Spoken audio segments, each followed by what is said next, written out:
Break के बाद रुक करेंगे यूपी बुलेटिन की ओर, जिस पे बात होगी आजमगढ़ की, जहां मारुति वैन अनियंत्रित होकर पेड़ से टकरा गई, जिसमें 2 लोगों की मौत हो गई। साथ ही बात होगी बदायूं की, जहां चौकी प्रभारी ने जरूरतमंदों को कंबल वितरित किए। ऐसी तमाम खबरों पर विस्तार से करेंगे चर्चा। आजमगढ़ थाना जहानागंज के मुस्तफाबाद संत रविदास पेट्रोल पंप के पास से सुबह करीब 5:30 बजे एक मारुति वैन पेड़ से टकरा गई, जिससे 2 लोगों की मौत हो गई और ड्राइवर गंभीर रूप से घायल हो गया। वैन खलीलाबाद से गाजीपुर जिले से कपड़ा लेकर आ रही थी, तभी ड्राइवर को झपकी आई और उसने गाड़ी को सीधा पेड़ से टकरा दिया। हादसे में वैन में बैठे 2 लोग गाड़ी के अंदर दब गए और उनकी मौके पर ही मौत हो गई। स्थानीय लोगों ने पुलिस को सूचना दी। पुलिस ने घटनास्थल पर पहुंचकर वैन को तोड़कर दोनों मृतकों के शव बाहर निकाले, जिनकी पहचान सतीश सिंह और तौफीक के रूप में हुई। घायल ड्राइवर को सीएचसी कोलूखोर से जिला अस्पताल आजमगढ़ रेफर कर दिया गया, जहां उसकी हालत अभी भी गंभीर बनी हुई है। आजमगढ़ से सीनू संवाददाता सीवी भास्कर की रिपोर्ट। आजमगढ़ के थाना एरोला पुलिस के साथ हुई मुठभेड़ में वांछित हिस्ट्री शीटर और 25,000 रुपए के नामिया अभियुक्त शेरा सिंह यादव उर्फ शेरू यादव को गिरफ्तार किया गया। ये मुठभेड़ ग्राम पश्चिम पट्टी महलिया के पास हुई, जहां पुलिस द्वारा संदिग्ध वाहन चेकिंग के दौरान अभियुक्त ने फायरिंग की, जिसके जवाब में पुलिस ने भी गोली चलाई, जिससे शेरा सिंह यादव के दाहिने पैर में गोली लगी और वह घायल होकर गिर पड़ा। शेरू यादव थाना एरोला का हिस्ट्री शीटर है और उसके खिलाफ लूट, रंगदारी, धोखाधड़ी और गैंगस्टर एक्ट सहित कई मामले दर्ज हैं। गिरफ्तार अभियुक्त के पास से एक अवैध देशी तमंचा, 2 जिंदा कारतूस, एक खोखा कारतूस और 540 रुपए नकद बरामद हुए। पूछताछ में उसने स्वीकार किया कि वह फरार चल रहा था और वादी द्वारा मुकदमा दर्ज कराने के बाद उसने पुलिस टीम पर फायर किया। पुलिस ने घायल अभियुक्त को इलाज के लिए अस्पताल भेज दिया और फरार साथी अंगद यादव की तलाश शुरू कर दी है। आज दिनांक 14/12/2025 को समय करीब 1:18 पर थाना एरोला पुलिस द्वारा रात्रि गश्त एवं संदिग्ध व्यक्ति वाहन चेकिंग के दौरान ग्राम पश्चिम पट्टी महलिया के पास एक वांछित अभियुक्त के साथ पुलिस मुठभेड़ हुई। मुठभेड़ में अभियुक्त के दाहिने पैर में गोली लगने से घायल होने पर उसे गिरफ्तार कर लिया गया। गिरफ्तार अभियुक्त की पहचान शेरा सिंह यादव उर्फ शेरू यादव पुत्र दाताराम यादव उर्फ मिट्ठू यादव निवासी कोयरा घाटमपुर थाना एरोला जनपद आजमगढ़ उम्र 25 वर्ष के रूप में की गई। उक्त अभियुक्त द्वारा दिनांक 1/11/25 को डॉक्टर वीरेंद्र कुमार प्रजापति पुत्र स्वर्गीय श्री नेवाज प्रजापति निवासी ग्राम समसल्लीपुर से उनकी क्लिनिक के पास कनपट्टी पर असलहा लगाकर 2 लाख रुपए रंगदारी मांगने का विरोध करने पर सिर पर असलहे से मुठिया से वार करने के संबंध में थाना एरोला पर मुकदमा अपराध संख्या 398/25 धारा 308 115 बीएनएस पंजीकृत हुआ था। अभियुक्त के विरुद्ध पूर्व में भी लूट, रंगदारी, धोखाधड़ी, गैंगस्टर एक्ट के तहत अनेक गंभीर धाराओं में अभियोग पंजीकृत हैं तथा अभियुक्त थाना एरोला का हिस्ट्री शीटर वो 25,000 रुपये इनामिया अभियुक्त है।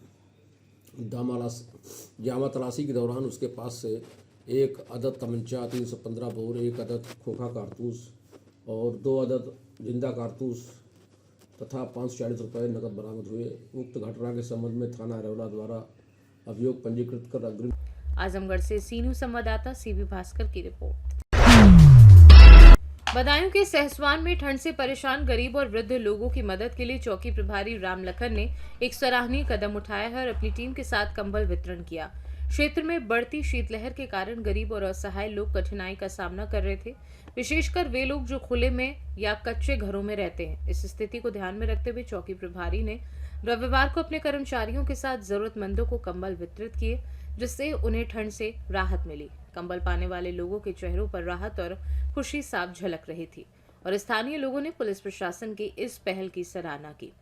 चौकी प्रभारी ने इस अवसर पर ठंड से बचाव के लिए सावधानियां बरतने की भी सलाह। इस मानवीय कदम ने पुलिस और जनता के बीच विश्वास को और मजबूत किया। बदायूं से सीनू संवाददाता आकाश तोमर की रिपोर्ट।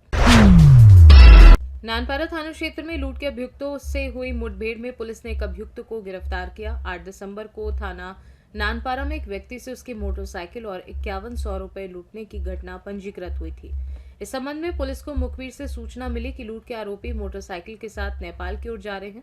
सूचना पर नानपारा पुलिस टीम ने हाडा बसेरी नहर के पास चेकिंग अभियान चलाया। जब पुलिस ने मोटरसाइकिल सवारों को रोका तो उन्होंने पुलिस पर फायरिंग शुरू कर दी।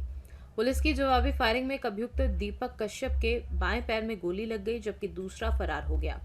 घायल अभियुक्त से पूछताछ में उसने अपना नाम दीपक कश्यप बताया और उसके पास से लूटी गई मोटरसाइकिल, एक तमंचा, 2 खोखा कारतूस और एक जिंदा कारतूस बरामद हुआ। घायल अभियुक्त को इलाज के लिए अस्पताल भेजा गया और फरार आरोपी की तलाश में पुलिस टीमों द्वारा दबिश दी जा रही है। बहराइच से सी न्यूज संवाददाता कृष्ण चंद्र शुक्ला की रिपोर्ट।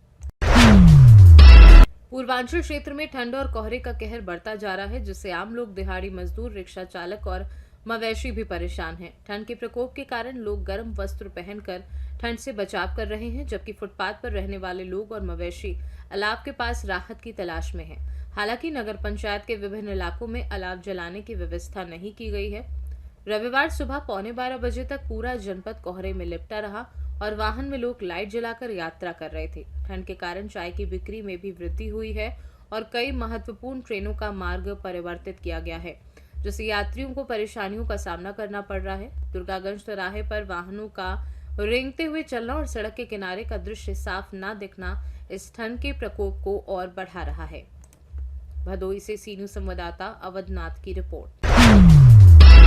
महाराजगंज जिले के नौतनवा विधानसभा क्षेत्र में मुख्यमंत्री सामूहिक विवाह कार्यक्रम का भव्य आयोजन हुआ, जिसमें कुल 366 जोड़े विवाह बंधन में बंधे। यह आयोजन महात्मा बुद्ध इंटरप्राइजेस कॉलेज अड्डा बाजार में किया गया, जिसमें विभिन्न ब्लॉक के पात्र लाभार्थियों ने भाग लिया। मुख्य अतिथि भाजपा विधायक ऋषि त्रिपाठी ने नव दंपतियों को उपहार और विवाह प्रमाण पत्र आशीर्वाद दिया। उन्होंने कहा कि मुख्यमंत्री सामूहिक विवाह योजना राज्य सरकार की एक महत्वपूर्ण पहल है, जिसके तहत गरीब और पिछड़े परिवारों को सहायता मिल रही है। इस योजना में प्रत्येक कन्या के खाते में 25,000 रुपए उपहार सामग्री के रूप में और 15,000 रुपए अन्य व्यवस्थाओं के लिए दिए जाते हैं, जिससे गरीब परिवारों को बड़ी राहत मिल रही है। आज प्रत्येक वर्ष की तरह प्रत्येक जब आप देखते होंगे शादी का समय तो हमारे प्रदेश के सरकार के द्वारा माननीय मुख्यमंत्री जी के द्वारा माननीय मुख्यमंत्री सामूहिक विवाह योजना कार्यक्रम कराया जा रहा है, जिसमें जो जरूरतमंद है हो पा रही है उनको आर्थिक सहायता देकर इस तरीके का कार्यक्रम आयोजन करा के एक समूह में उनका कराया जाता है, जिसमें हम लोग आते हैं उनको बधाई देते हैं, बधाई दी जाती है। और आज भी इस कार्यक्रम में 367 जोड़ों का यहाँ पे विवाह संपन्न किया गया, उसकी शुभकामना देने के लिए आशीर्वाद देते हैं। महाराजगंज से सी न्यूज संवाददाता अंगद शर्मा के साथ शरवण यादव की रिपोर्ट। हमीरपुर जिले के सुमेरपुर थाना क्षेत्र में स्थित जेके फैक्ट्री के पास नेशनल हाईवे 34 पर एक ट्रक में शॉर्ट सर्किट के कारण आग लग गई। ट्रक के ड्राइवर ने जैसे ही ट्रक में धुआं देखा, उसने तुरंत ट्रक से कूदकर अपनी जान बचाई। देखते ही देखते आग की लपटों ने ट्रक को पूरी तरह से अपनी चपेट में ले लिया और वह आग के गोले में तब्दील हो गया। सूचना मिलने पर दमकल कर्मी मौके पर पहुंचे और कड़ी मशक्कत के बाद आग पर काबू पाया, लेकिन तब तक ट्रक जलकर पूरी तरह से खाक हो चुका था। ट्रक सीमेंट लादने के लिए कुछेचा से जेके फैक्ट्री जा रहा था। हमीरपुर से सी न्यूज संवाददाता जितेंद्र कुमार पंडित की रिपोर्ट। हमीरपुर जिले के मौधा कोतवाली क्षेत्र स्थित तिचौली में बुंदेलखंड एक्सप्रेस वे पर घने कोहरे के कारण एक भीषण सड़क हादसा हुआ। रोडवेज बस और बोलेरो गाड़ी के बीच जोरदार भिड़ंत हो गई, जिसमें बोलेरो सवार 3 लोगों की मौके पर ही दर्दनाक मौत हो गई। इस हादसे में 4 अन्य लोग गंभीर रूप से घायल हो गए हैं। बोलेरो के परखच्चे उड़ गए और चारों ओर चीख पुकार मच गई। सूचना पर पहुंची पुलिस ने घायलों को इलाज के लिए बांदा अस्पताल रेफर किया, जबकि मृतकों के शवों को मौदहा सीएचसी लाया गया। यह हादसा बुंदेलखंड एक्सप्रेस वे पर बने घने कोहरे के चलते हुआ, जिससे ट्रैफिक व्यवस्था में भी भारी समस्या आई। क्या नाम है आपका? मेरा लक्ष्मी नारायण यादव। अच्छा, कहाँ के रहने वाले हैं आप? हम तो बांदे के रहने वाले हैं। अच्छा, ये भैया जिउड़ी गांव के हैं? जिउड़ी गांव के हमारे रिश्तेदार हैं। थाना क्या लगता है? थाने खन्ना लगता है। खन्ना। कहाँ से कहाँ जा रहे थे, कैसे दुर्घटना हुई है? फूल लेके इलाहाबाद जा रहे थे। इनकी दाई वाई खत्म हो गई है, तो उनकी फूल लेके इलाहाबाद जा रहे थे। फिर क्या हुआ? ये रोड के किनारे पेशाब उसाब के लिए खड़े हो गए। एक पीछे से बस आई, ये बस ने चढ़ा दिया। अच्छा, किस गाड़ी में थे ये लोग? ये बोलेरो थी। कितने लोग सवार थे? 7-8 लोग थे। अच्छा, कोई खत्म या घायल भी हुए? 3 लोग बता रहे खत्म हो गए। घायल कितने हैं? घायल 3 लोग यहाँ पे आए हैं। अच्छा, कहाँ पे ये घटना हुई है? ये इचौली के पास घटना हुई है। इचौली के पास घटना हुई।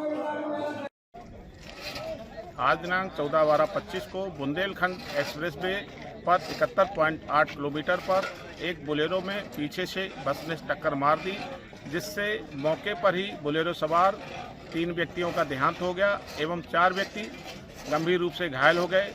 थाना मौदाहा को सूचना प्राप्त होने पर पुलिस बल के द्वारा मौके पर पहुंचकर घायल व्यक्तियों को एम्बुलेंस से इलाज के लिए बांदा चिकित्सालय भेजा गया है एवं मृतक तीनों व्यक्तियों के शव को कब्जे में लेकर पोस्टमार्टम हेतु पंचायतनामा कार्रवाई की जा रही है एवं अन्य वैधानिक कार्रवाई प्रचलित है।